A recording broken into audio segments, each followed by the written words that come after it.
Good day, everyone. Such a pleasure to be with you as usual. 25th Sunday in Ordinary Time. Our readings taken from Wisdom chapter 2.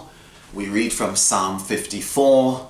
Second reading from James 3:16. And our gospel reading this weekend, Mark 9. This weekend, the readings remind me of something that I did years ago as a young priest. I conducted what might be called a no-frills wedding. My church was located at that time in a rural district down a side road on a remote beach. Beautiful location. The bride and groom on the day of their wedding took the bus 50 kilometers away. They dropped off on the main road and walked about a kilometer to the church, carrying their wedding clothes. I gave them my bedroom and my guest room to shower and get dressed. I remember the bride wore a simple white dress, and the groom had a long-sleeved shirt and dark pants. Their family could not attend, that it was in the middle of the week and crops had to be attended to. So we had to fetch a couple of lifeguards from the beach to sign as witnesses. And I would never forget, after the wedding ceremony, we all changed. We went out to the beach, took a swim, and with the sun going down, we got a bottle of cheap wine from my fridge. We had a store-bought cake, which was cut, and we toasted the bride and groom, the newly married, in coffee mugs. Wine glasses were a bit of a luxury in that part of the world. So there you have it, a no-frills wedding, probably costing you only about $50. Now, I didn't see this couple again for about 15 years until one day I pulled into a gas station, and there they were in an old beaten up Nissan. 4 noisy children on the back seat. The husband and wife laughing at something. Even the car looked happy. I found out that they were still struggling. The guy did part-time work. The wife looked after their backyard garden and sometimes sold what was left over from their crop. But their marriage was still as strong as ever. And judging from appearances and from talks that I had with them, their family life was solid and very happy.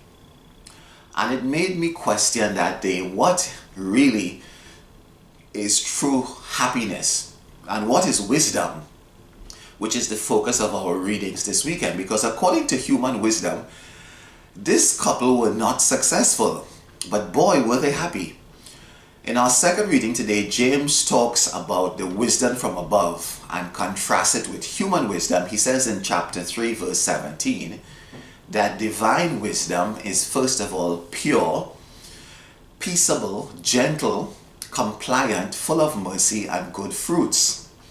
Human wisdom, on the other hand, comes from human passions and is based on 3 things: pleasure, money, and power.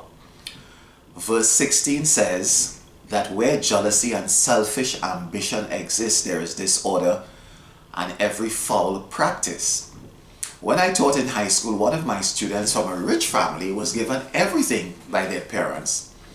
The latest PlayStation, expensive trips abroad in summer, the latest iPad and computer, and every possible luxury.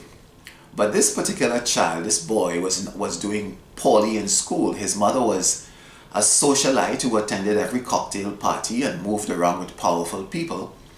And his father was always away at work or on some work-related trip somewhere. And this boy, they never understood that this boy did not really want the expensive gifts. He wanted the companionship of his parents. But they were never there.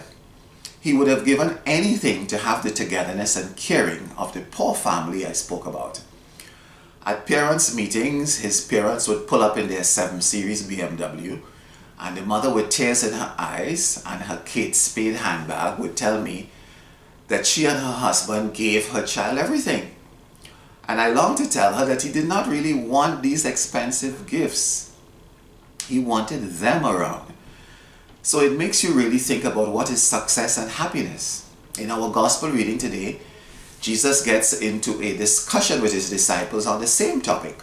his disciples were arguing with each other about who is the greatest. Again, it was all about power and prestige, self-serving ambition. Instead, Jesus proposes the model of servanthood, love, and sacrifice, symbolized by him placing a child in their midst. So at some point in our lives, we have to decide which path are we going to follow. Are we going to go according to God's wisdom, or are we going to go according to the wisdom of the world? Is it going to be service and sacrifice, or is it going to be selfish ambition? Ultimately, it is a question of how do you define success? God bless you. Have a great weekend.